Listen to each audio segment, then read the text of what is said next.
Hi everybody, Stefan Molyneux from Freedom in Radio. Hope you're doing well. Let us dive into the madness of the Bureau of Land Management sending 200 hyper-armed federal agents along with low-flying aircraft, massive cordoned-off areas of desert, helicopters and attack dogs, and taser-armed agents, all for the tortoises. So what is going on in Nevada? Well, a rancher is having his herd of cattle confiscated because there's a 600,000 acre area under BLM control called Gold Butte, which is near the Utah border. Now, Nevada and Utah both have approximately 80+% of their land under the control of the federal government, making it a little difficult to be a rancher around. Now, the desert in question is currently the habitat of the protected desert tortoise, and the land has been off limits for cattle since 1998. Now, 5 years before that, when grazing was legal, Cliven Bundy stopped paying federal fees for the right to graze there. He said that he didn't have to pay to graze his cattle on these lands because his Mormon ancestors had been working the land there since the 1880s, and that gave him the rights to the land. This is sort of a common law. When you invest labor, when you enclose an area, when you use the land, it becomes yours. So he said, we own the land, he said, not the feds. He said he's willing to pay grazing fees, but only to Clark County, not the Bureau of Land Management. The herd is not only being thinned out, but the ranchers themselves over recent decades have been significantly thinned out. According to Mr. Bundy, years ago I used to have 52 neighboring ranchers. He said, I'm the last man standing. How come? Because the Bureau of Land Management regulated these people off the land and out of business. He really is the last man standing. Now, Nevada is, along with other states, attempting to wrestle some control of their own land back from the federal land ownership. This is a long fight. It goes back to the sagebrush revolution in the 1970s. So, in 1993, the BLM cut the grazing rights of Mr. Cliven Bundy, and he had a herd of thousands of heads of cattle, and they said only 150 heads of cattle are allowed to graze in this area to protect the species of desert tortoise that inhabits the same area of the state. So this 150 head of cattle would be spread out over 158,000 acres of land to which Bundy held the grazing rights. Now, this is a tiny, tiny herd of cattle, can't possibly disturb anything in 158,000 acres. And no plants, no animals, no tortoises would be impacted by this. And of course, no rancher can make a living with that amount of cattle. So it's an absurd directive that basically means he can't have cattle. He can't be a rancher around there, so he would join the 52 and there'd be 53 ranchers no longer in the neighborhood. You know, if you're in the government, it's a lot easier to manage land if you don't actually have any people on it. You know, then nobody objects to all the stuff that you're doing. And he doesn't want to give up his family's way of living that has been going on since the 19th century. Now, this sort of thing is going on all over the country in America. It's one of the reasons why the economy is so tough.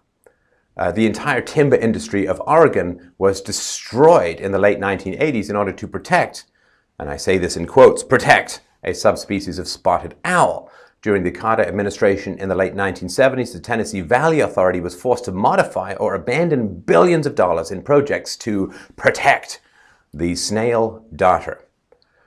Recently, this was just last year, desperate and near hysterical farmers in Southern California had to watch their own crops wither and die as the federal government forced the state to just release more than 95,000 acre-feet of fresh water and let it flow to the Pacific Ocean in order to, quote, protect a subspecies of smelt.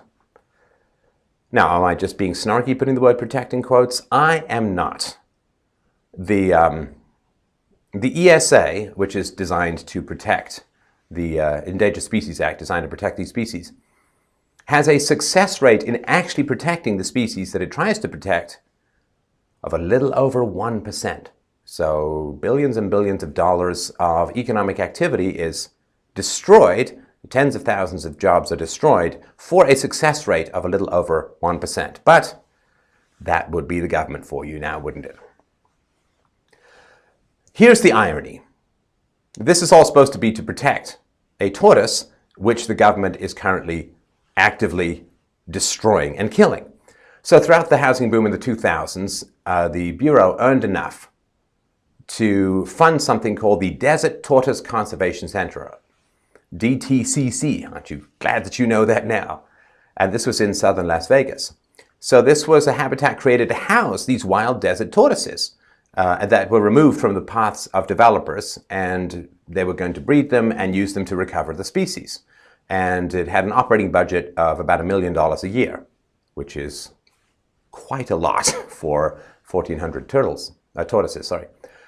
Now, in the recession, right, the housing crash, the housing recession that followed dwindled the number of developers, and therefore they weren't paying these fines for disturbing habitats. It's a shakedown, really. And so what happened was the DTCC, right, the conservation area run by the government for the tortoises, ended up turning some of them loose into the wild and euthanizing a lot of the others, because they said, well, you know, we just don't have enough money to continue, so they're going to close down at the end of the year. From the AP, they say, back at the conservation center, a large refrigerator labeled Carcass Freezer hummed in the desert sun as scientists examined the facility's 1,400 inhabitants to find those hearty enough to be released into the wild. Officials expect to euthanize more than half the animals in the coming months in preparation for closure at the end of 2014. So it's really important for a few cattle to not disturb the tortoises in 160,000 acres,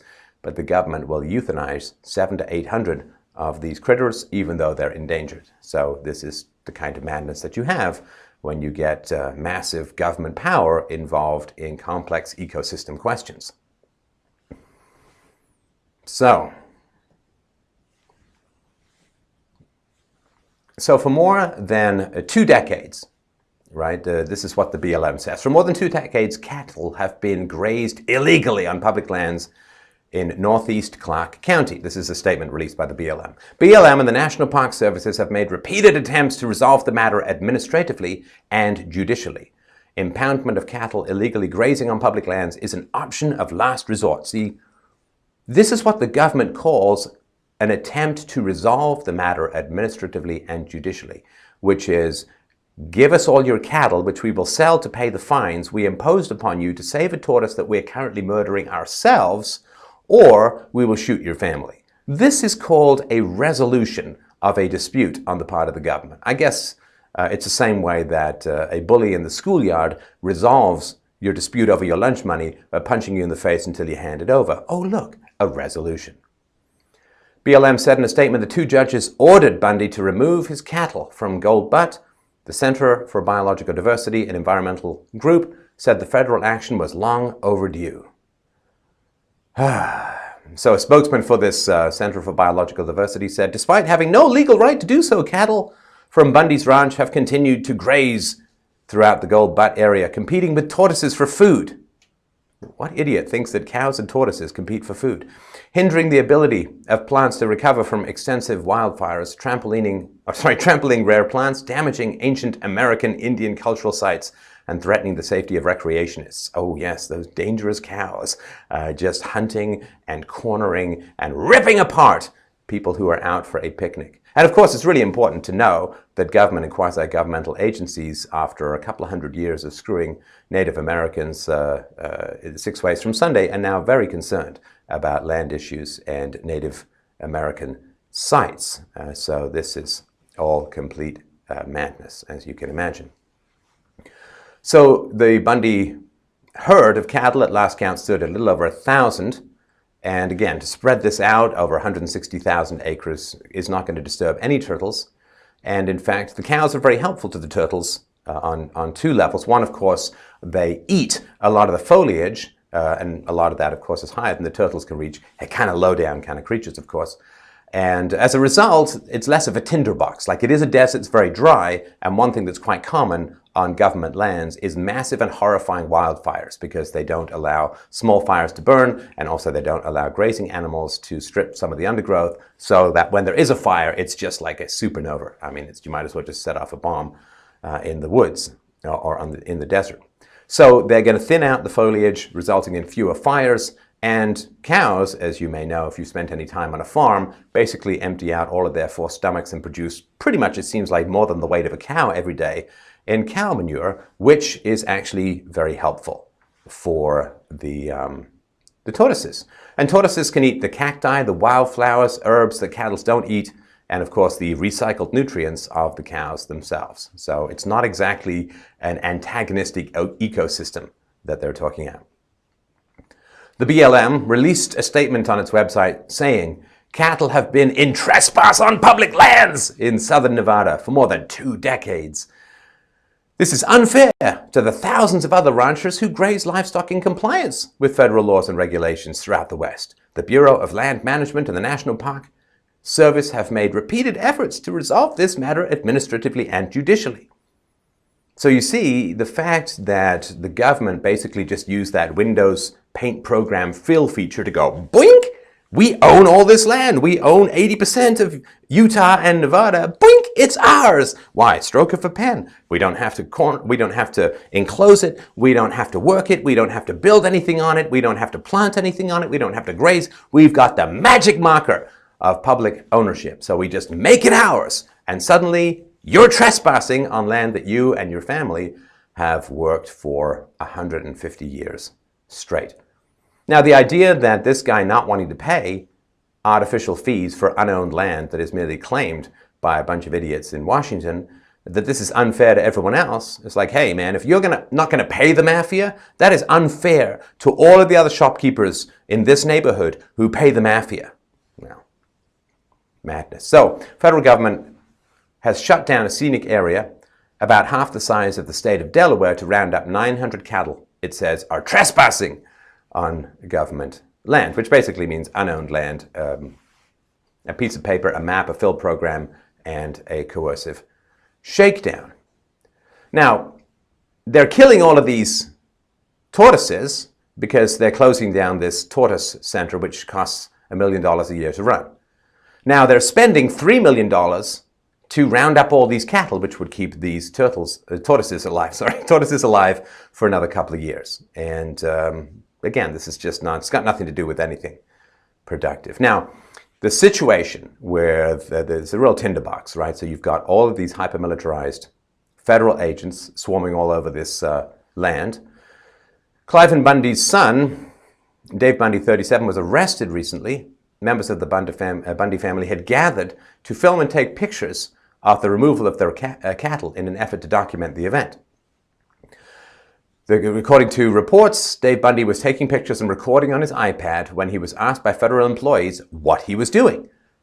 Reports say that he told the BLM workers that he was exercising his First Amendment rights. See, that's a relief because, you know, those of us who understand the dangerous power of the state keep forgetting that he has a magic shield of words. Right? It's a magic shield called the First Amendment rights, and they try to dunk, they just go up and bump up against. Oh wait, that's not how it happens at all. Well, what happened? Well, they released dogs, they threw him to the ground, and they actually, according to reports, was standing on his head. And he had a dozen officers on top of him, as well as dogs, so it was a real throwdown and just tragic. There's also reports that Bundy's son, Ammon Bundy, was shot with a stun gun by law enforcement officers recently, and that the rancher's sister was pushed to the ground. But the important thing is that the tortoises that the government are currently killing and that the cattle would only benefit are now safe from the ranchers. There are over 200 militarily armed federal agents using tasers and attack dogs to disperse protesters. Bundy said that the government has also brought everything but tanks and rocket launchers. He said they're carrying the same things a soldier would: automatic weapons, sniper rifles, top communication, top surveillance equipment, lots of vehicles. It's heavy soldier type equipment. Now, I wonder why people who are anti-gun aren't out there saying that the government should disarm, because clearly this is a very dangerous use of gun. Oh, wait, that's right. Because being anti-gun is actually only being anti-private citizen gun. It's being very pro-government gun. Because when you disarm the population and arm the living hell out of the government, that just works out wonderfully throughout history, doesn't it? When his wife said that the roughly 200 armed agents from the BLM and FBI are stationed around their land, and when there was filming going on, there was film evidence that snipers were actually training their weapons on the Bundy family when they were filming the agents occurring. So this is a tragic and tinderboxy situation, and one thing that's important is it is encouraging to those of us who are skeptical of the value of state power. It's wonderful to see the degree to which the government is willing to leap into action to protect a tortoise. That's fantastic. Don't you remember in 2008 when the bankster class decimated about 40% of the wealth of Americans by cheating and lying and bribing? How the government leapt into action and pursued criminal charges against these fraudsters for the degree to which they were just ripping money out of the hearts of Americans and their homes. Oh wait, no, that didn't happen at all. Well, I guess both tortoises and the financial industry must have donated a heck of a lot of money to the government. I mean, Barack Obama's basically only in power because he took so much money from the moneyed classes in terms of donations. He was the largest ever recipient of donations from the financial industry. So the government is really bringing the guns down on this rancher while basically not only not prosecuting any of the banksters involved in the rape of the American economy, but actually funding them to the tune of $700 billion plus as part of the TARP bailout. There's an old statement that says, good fences make good neighbors. Where property rights are clearly delineated, human conflict, particularly aggressive conflict, diminishes enormously. There is no moral, philosophical right to claim that which you do not homestead as property. Like, let's just say you just finished paying off your BMW, and I suddenly say, oh, that BMW is mine, and you now owe me $400 a month in rent, otherwise I'm going to come and take it by force. You'd be like, no, I'm the one who bought and paid for this car. You don't get to just arbitrarily extend your property rights to my property. But this is what individuals within the government claim the right to do, and this is the kind of catastrophes that are going to result. There's nothing sensible about this, because they're saying, look, he didn't pay his fines. But if he did pay his fines, or if he did pay his grazing rights or his fines, then he would be allowed to go and to let his cattle go here. And if he let his cattle go here, then according to the government, they would step on the tortoises, and that would be tragic, right? So it's not about the money. It's not because he didn't pay the fines. They say he owes them $1 million. He says he only owes them 300,000 or so. So it doesn't make any sense at all. The government's killing the very tortoises that they're claiming this whole action is designed to protect. So it's all nonsense. What it is, fundamentally, is political thrill seekers, adrenaline junkies, cortisol junkies, seeking the high that they get from exercising violent power over other human beings. A wide variety of studies have shown that political power is more addictive. Coercive power over your fellow cognitive bipeds is more addictive than cocaine. So this is simply the actions of the political class exercising power over good-natured, productive people, because that's how they get their kicks. It is like asking, why does somebody do cocaine? Because it's thrilling and exciting. Why are they exercising this power? It's a great game of screw you chess. And one of the things that is most tragic and most illustrative about this entire debacle is the fact that the government has set up these zones. They're called First Amendment zones. And what they're allowing people to do, you see, is they put you in a little pen, little cattle pen, and in that cattle pen you can protest. You can exercise your First Amendment rights to protest. Isn't that nice of them? In other words, if you're going out to protest against the government's arbitrary and destructive treatment of cattle farmers, the government will treat you as livestock, with them as the cattle farmers, put you in a little pen, and give you the right to bleat into the uncaring wind all of your upset at how the government is treating you. So this is where we've come to. The government is openly corralling and herding in citizens who wish to protest the arbitrary and unjust treatment of other citizens by the government. And this is where political freedom has decayed to, as predicted by libertarians, for about 6 billion years or so. Certainly over the last 150 years since classical liberalism, it has been predicted that the government will continue to grow until it collapses or there's significant pushback. So these people who are so addicted to political power are going to continue to do this until they crash. There's almost no cure for addiction save the destruction of the source of the addiction. And that means that we have to lovingly take political power away from these addicts for the benefit, really, of humanity as a whole. This is Stefan Molyneux from Free Domain Radio. Thank you so much for listening and watching, as always.